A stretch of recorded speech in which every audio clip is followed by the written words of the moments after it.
La Côte d'Ivoire 6e congrès extraordinaire du FPI Resolution sur les alliances politiques, considérant la configuration politique actuelle de la Côte d'Ivoire, considérant l'issue de la désobéissance civile et ses effets.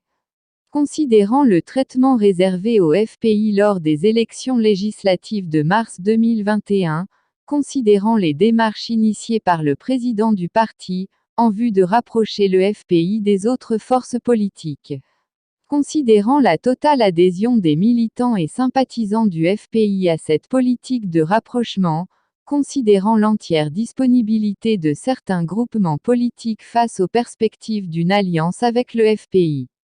Le 6e congrès extraordinaire du FPI REUNI le 13 novembre 2021 Unités astronomiques Palais des Sports de Trècheville, félicite la direction du parti pour cette initiative, invite la direction du parti à suivre avec une extrême vigilance l'évolution sociopolitique de notre pays, afin de réaliser, le moment venu, les choix judicieux en matière d'alliance politique et électorale.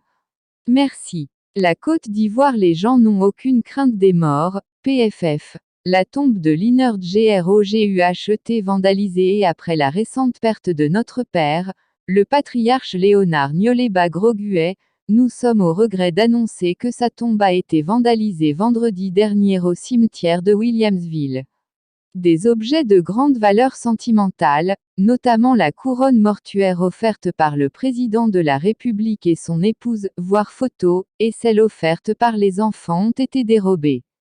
Une plainte a été déposée auprès du commissariat de police. En nos traditions africaines, la sépulture revêt un caractère sacré. Il nous est ainsi d'autant plus difficile de comprendre l'intérêt de telles violations que nous condamnons avec la plus grande fermeté. Puisse l'âme de notre défunt père reposer en paix. Bénédicte Groguet. La Côte d'Ivoire. Le débat sur la réconciliation nationale sur la RTI1. Il y avait à boire et à manger, prenons pour acquis que la réconciliation nationale n'est pas une long fleuve tranquille. Elle est une construction quotidienne, qui n'incombe pas à un individu, une institution ou un parti politique. Elle concerne ceux qui regardent le bel horizon qui se profile devant eux et non ceux qui se complaisent à fixer en permanence le rétroviseur. Dans cette affaire, nul n'est complètement innocent, ni entièrement coupable. Tous, nous avons notre part responsabilité. L'État c'est chacun de nous. Il a des obligations à notre endroit tout comme nous aussi nous avons des devoirs envers la nation et le peuple. Je voudrais particulièrement saluer la belle prestation de Madame Dédi Adel, la représentante du FPI sur le plateau. Le bon ton, la modération, la tempérance, la constance et la mesure qui caractérisaient chacun de ces propos me font penser que nous ne devons pas désespérer de notre classe politique. Ces commentaires respiraient l'espoir d'une Côte d'Ivoire apaisée et laissaient entrevoir qu'elle n'est point assaillie par les démons de la rancune, de la rancœur et de la vengeance. Elle a démontré qu'on peut mener une opposition responsable, non radicale et être pour autant crédible. Force à vous madame. Félicitations également aux représentants du RHDP qui, sur un plateau numériquement déséquilibré en faveur de l'opposition, 3 contre 1, a su se montrer à la hauteur de l'enjeu en tirant largement son épingle du jeu. Bravo à tous car en toute chose nous devons penser, la Côte d'Ivoire d'abord. La Côte d'Ivoire audience. La première dame Dominique Ouattara a reçu le prix Deloitte pour son engagement continu en faveur de l'autonomisation des femmes, de l'éducation et de l'insertion professionnelle de la jeunesse et de la protection de l'enfance. Ce prix a été remis officiellement à l'épouse du chef de l'État, mercredi 1er décembre 2021, en son bureau de Cocody, par M. Gianmarco Gadret, directeur général de Deloitte France et Afrique francophone. À cet effet, la délégation de Deloitte comprenait M. Emmanuel Gadret, directeur général Deloitte Afrique francophone, M. Marc Wabi, directeur général Deloitte Côte d'Ivoire et Afrique de l'Ouest, Madame Emma Karouf, partner leader Consulting Afrique francophone et Madame Sandrine Sopopriso, associée en services fiscaux et juridiques, Cameroun. La délégation de Deloitte a également eu l'occasion d'échanger avec Madame Dominique Ouattara sur son expérience dans le domaine humanitaire, ainsi que dans l'autonomisation des femmes. Deloitte est une société multinationale britannique fondée à Londres, qui est l'un des 4 plus grands réseaux de cabinets d'audit et de conseil au monde. La Côte d'Ivoire 6e congrès extraordinaire du FPI, tout y était, les lampions se sont éteints sur le congrès du FPI. Que retenir de ce grand rassemblement politique que de nombreux compatriotes attendaient? Pour certains, oiseaux de mauvais augure, ce devait être la confirmation du déclin du parti à la rose. Pour d'autres, au contraire, ce serait l'affirmation de la splendeur retrouvée, après le départ des Kouglisia. Analysons.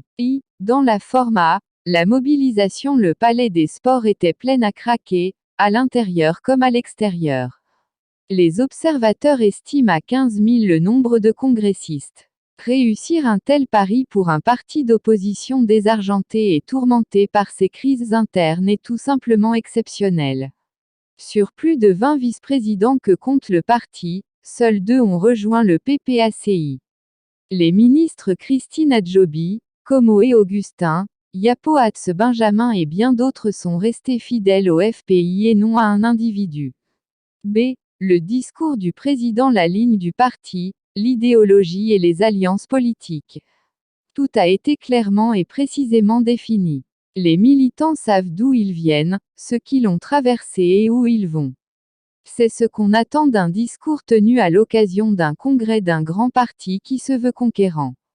2. Dans le fond A, la consommation du divorce d'avec les radicaux. Le président Afi, après avoir énuméré tous les actes qu'il a posés en vue de l'unité du parti, a fini par en prendre acte. Il dira à cet effet, cette rupture, nous ne l'avons pas désirée. Nous avons même tout fait pour l'éviter, faisant preuve de patience, de tolérance et de persévérance dans la recherche de l'unité du parti.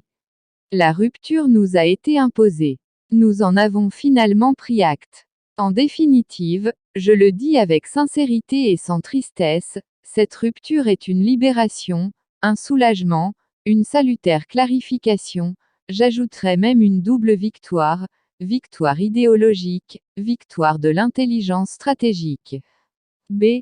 La ligne, l'idéologie du parti et les alliances avec le départ des jusqu'au-boutistes, le FPI nouveau est né. Il s'affirme résolument social-démocrate. La social-démocratie, c'est le socialisme du XXIe siècle, une idéologie moderne, ancrée dans l'économie sociale de marché, déclarera le président Afi. En ce qui concerne les alliances, le FPI se dit ouvert à toutes les forces politiques qui placent au-dessus de toute considération la construction d'une nation ivoirienne apaisée, fraternelle et ouverte.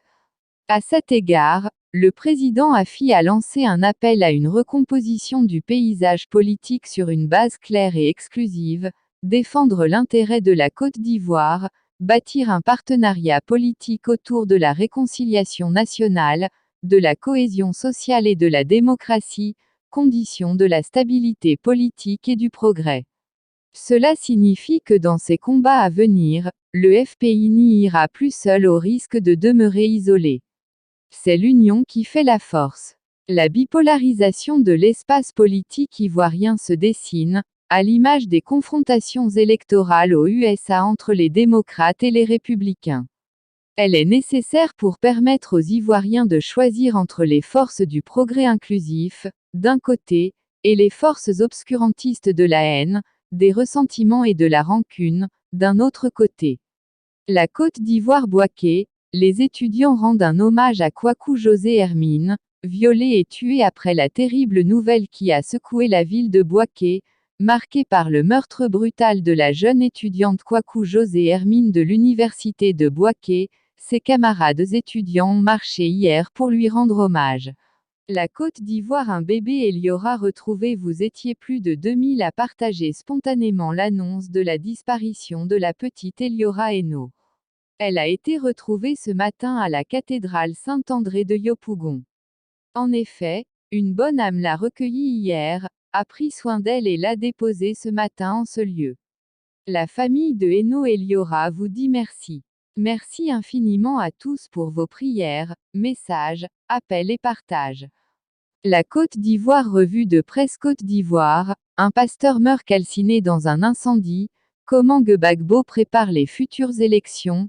La loi sur l'homosexualité rejetée. L'actualité nationale de ce mercredi 1er décembre 2021 est dominée par le rejet de la loi contre l'homosexualité et bien d'autres sujets politiques, sociaux et économiques. Les débats ont eu lieu le mardi 30 novembre 2021 à l'Assemblée nationale sur l'affaire dite « orientation sexuelle ». Au terme des débats, les députés ivoiriens ont voté « non ». Ils ont donc rejeté la loi sur l'homosexualité. Pour eux, il n'est pas question de faire passer une telle loi pour pervertir la société ivoirienne. Avec cette loi, c'est la conscience commune de tous les Ivoiriens qui est perturbée, renchérit me Chrysostome Blessy, cité par le Nouveau Réveil. Selon Jeune Afrique, le chef de l'État Alassane Ouattara envisageait organiser les élections municipales et régionales en 2025, soit quelques mois après le scrutin présidentiel. Cette décision a été revue par le chef de l'exécutif, qui selon ce même média, est prêt à organiser ces élections locales en 2023. Laurent Gbagbo active actuellement tous ses réseaux afin d'assurer une large victoire à sa nouvelle formation politique, le PPACI. Toujours en ce qui concerne les élections, le président de la Commission électorale indépendante, CEI, Ibrahim Kouibier Koulibaly a rassuré les partis politiques quant à la transparence des scrutins à venir. La Côte d'Ivoire vend désormais de l'électricité à la Guinée-Conakry. Cela porte sur la fourniture de 11 MW, la Guinée chaque année de 2021 à 2023, soit 33 MW pour ces 3 années. La Côte d'Ivoire exportait déjà de l'énergie vers les pays du Nord et de l'Est, et cette fois, on consacre l'exportation vers les pays de l'Ouest. Nous venons de signer avec la Guinée. À partir de ce moment, nous pouvons couvrir une partie de leurs demandes en énergie électrique conformément aux termes du contrat, a déclaré le ministre ivoirien des Mines, du Pétrole et de l'Énergie Thomas Camara. Un pasteur, résidant dans la commune de Bingerville, a perdu la vie de manière tragique, révèle ce jour 1er décembre 2021, le journal Soir Info. L'homme de Dieu était endormi quand l'incendie s'est déclaré dans son appartement de 3 pièces. Une colonne de fumée a d'abord alerté les voisins qui faisaient tout pour éteindre le feu et aussi interpellé le pasteur endormi. Malheureusement, ce dernier ne se réveillera pas et il sera retrouvé quelque temps après, calciné par les flammes. Selon certains témoins, cités par Soir Info, le feu sera parti d'un court-circuit. La police qui s'est présentée sur les lieux a décidé d'ouvrir une enquête afin de connaître les vraies circonstances de ce drame. Le directeur général de l'Office national de l'état civil et de l'identification, Zisioni Kafana a indiqué qu'il y a près de 400 000 pièces d'identité qui n'ont pas encore été retirées par les requérants. Zisioni Kafana lance un appel aux populations pour qu'elles partent chercher leur CNI. Le ministre de l'économie et des finances Adama Koulibaly et le ministre du budget et du portefeuille de l'État, Moussa Sanogo ont révélé que 32,8 milliards ont été décaissés pour le désenclavement de 5 sous-quartiers de la ville d'Abidjan. La Côte d'Ivoire, le courrier de Sansan Kambilé à Zorobi s'apparente à une mise en garde, en réaction à la révélation faite par le ministre de la promotion de la bonne gouvernance, du renforcement des capacités et de la lutte contre la corruption de magistrats épinglés pour des faits de perception de pots de vin. Lors de sa conférence de presse du 14 septembre 2021, son collègue de la justice et des droits de l'homme, Sansan Kambilé, lui a adressé un bien curieux courrier. La lutte contre la corruption engagée par Alassane Ouattara pourrait prendre une autre tournure, à en croire les derniers éléments de ce dossier. Soit elle prend un tournant décisif et permet la mise hors d'état de nuire de toutes les personnes qui participent au retardement du pays en s'adonnant à la gabegie financière, soit elle provoque un clash institutionnel entre membres du gouvernement. Dans un courrier datant du 15 septembre 2021, à destination du ministre de la promotion de la bonne gouvernance, du renforcement des capacités et de la lutte contre la corruption, Epiphane Zoro-Bibalo, le garde des Sceaux, ministre de la Justice et des Droits de l'Homme, Sansan Kambile semble difficilement cacher sa colère devant la révélation faite par son collègue du gouvernement.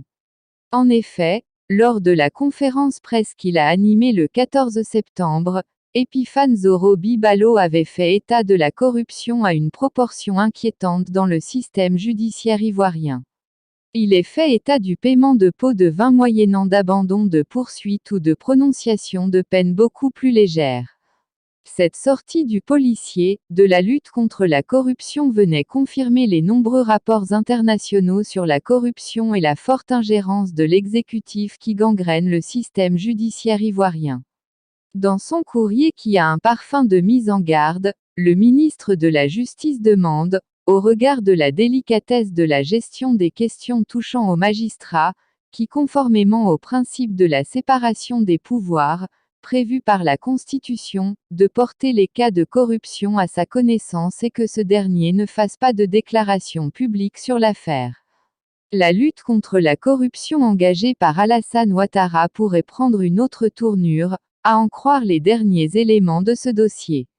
Soit elle prend un tournant décisif et permet la mise hors d'état de nuire de toutes les personnes qui participent au retardement du pays en s'adonnant à la gabegie financière, soit elle provoque un clash institutionnel entre membres du gouvernement. Selon Sansan Kambile, la gestion de ce dossier relève du pouvoir judiciaire. Il souhaite donc que le soin soit laissé à son département pour engager des poursuites pénales et disciplinaires contre ces derniers.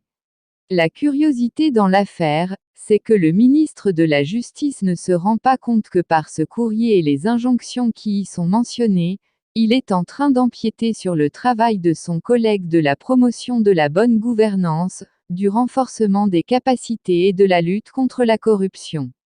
En confiant la mission de soustraire les brebis galeuses de l'administration judiciaire ivoirienne à Epiphane Zoro-Bibalo, Alassane Ouattara ne lui a-t-il pas donné carte blanche pour agir en toute indépendance? S'il est vrai que le ministre de la Justice tient vraiment à l'honneur et à l'intégrité de notre appareil judiciaire, pourquoi n'a-t-il pas initié des actions pour dénicher et faire rentrer les magistrats présumés indélicats dans les rangs suite aux nombreux rapports internationaux qui dénonçaient avec preuve la forte corruption dans le milieu des hommes en toge? À moins de vouloir créer un blocage, le garde des Sceaux gagnerait à laisser le policier de la lutte contre la corruption aller au bout de son action. Si avec des éléments factuels, il arrive à identifier les magistrats corrompus et leurs connexions, en ce moment, la sanction prévue pourrait être appliquée. En insistant sur le fait que le cas des magistrats lui soit confié, alors qu'un ministre a été nommé exclusivement pour la lutte contre la corruption, Sansan Kambile pourrait attirer des suspicions sur lui et donner libre cours à la rumeur qui le désigne comme étant celui par qui cette gangrène passe pour enrayer l'appareil judiciaire ivoirien. Génération nouvelle.